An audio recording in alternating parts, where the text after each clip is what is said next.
Assalamualaikum warahmatullahi wabarakatuh. Selamat datang kembali di channel saya. Kali ini kita akan sharing terkait surat edaran dari Kementerian Kesehatan nomor D60101F2681 tahun 2002. Di sini sifatnya biasa. Kemudian hal yang disampaikan yaitu perencanaan kebutuhan dan pemenuhan tenaga kesehatan pada fasilitas kesehatan di instansi daerah. Surat edaran ini terbit tanggal 30 November 2022, berarti masih baru ya. Ditujukan kepada Dinas Kesehatan Provinsi dan Kabupaten Kota Tasikmalaya. Di sini dijelaskan terkait rencana pemenuhan tenaga kesehatan harus mengacu pada target rencana pembangunan jangka menengah nasional atau RPJMN tahun 2020 sampai 2024. Di sini juga mulai tahun 2002 upaya pemenuhan tenaga kesehatan akan dilakukan melalui pengadaan calon aparatur sipil negara, yaitu pegawai pemerintah dengan perjanjian kerja atau P3K. Kemudian PAN-RB kemudian telah menetapkan 80.049 formasi pada tahun 2022 ini untuk usulan dari pemerintah daerah dan provinsi. Dan pengadaan PPPK pada tahun ini mengacu ke Sistem Informasi SDM Kesehatan atau SISDMK yang telah melewati proses verifikasi atau validasi oleh pemerintah daerah, yaitu sebanyak 484.052 orang. Nah, di sini juga disebutkan ketidakseimbangan formasi jabatan tenaga kesehatan non-ASN yang perlu ditindaklanjuti melalui kebijakan strategis dalam upaya memenuhi kebutuhan tenaga kesehatan di fasilitas kesehatan, dan juga terkait surat edaran Menpan-RB nomor 185 tentang penghapusan non-ASN pada tahun 2024, padahal di SE tersebut disebutkan pada tahun 2023, tepatnya 28 November 2023. Nah, di sini Kementerian Kesehatan menginstruksikan kepada Dinas Kesehatan Kabupaten Kota atau Provinsi untuk melakukan pendataan, pemutakhiran, dan verifikasi validasi keberadaan tenaga, baik tenaga kesehatan maupun non tenaga kesehatan yang berstatus ASN maupun non ASN yang bekerja di seluruh fasilitas kesehatan melalui SISDMK secara rutin dan berkala maksimal 1 bulan sekali. Nah, di sini teman-teman tenaga non ASN khususnya untuk selalu mengawal data di SISDMK di tempat bekerjanya masing-masing. Jangan sampai ada kekurangan ataupun tidak diupdate, seperti misalkan STR dan SIP itu harus selalu diupdate. Apabila sudah habis masa berlakunya maka diperbaharui lagi di SISDMK.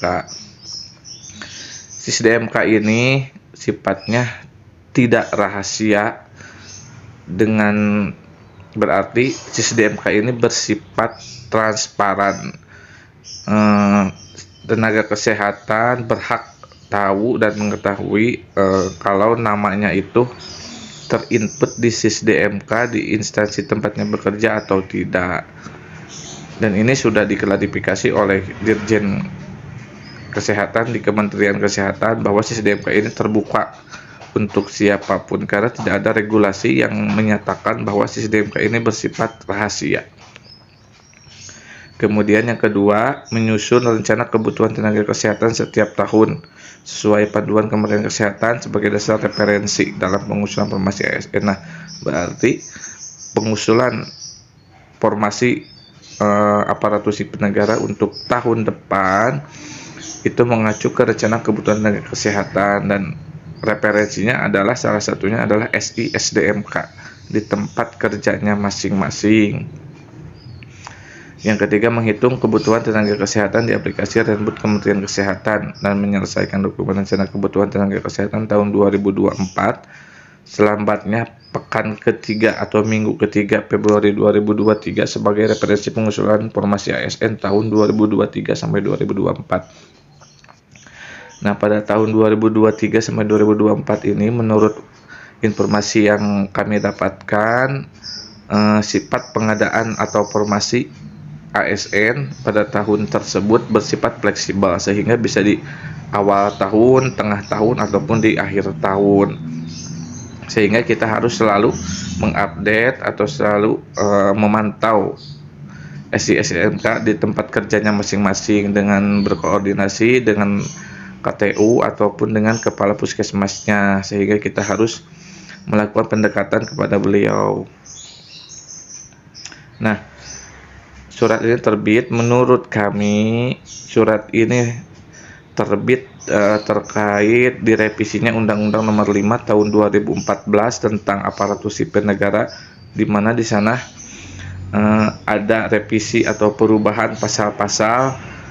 Salah satunya adalah pengangkatan pegawai non ASN, pegawai kontrak yang ada di instansi pemerintah, baik puskesmas, rumah sakit, labkesda atau apapun yang basicnya instansi pemerintah diangkat menjadi ASN secara otomatis pada tahun 2023 sampai 2024.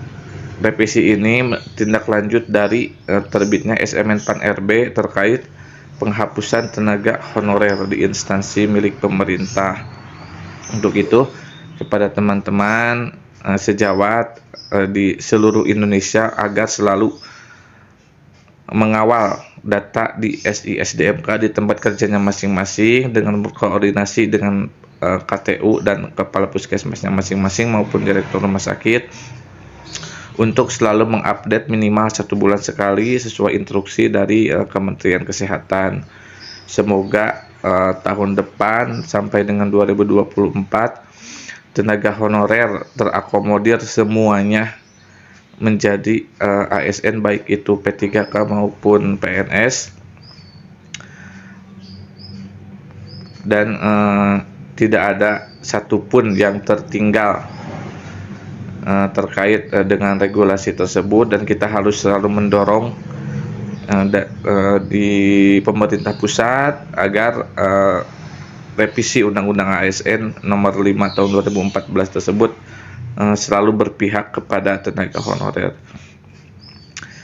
Mungkin segitu informasi yang bisa kami sampaikan, semoga bermanfaat dan semoga menambah wawasan. Semoga tahun depan dan tahun sampai dengan 2024 tenaga honorer baik tenaga kesehatan maupun non tenaga kesehatan yang bekerja di fasilitas kesehatan milik pemerintah semuanya terakomodir menjadi ASN. Salam sejahtera.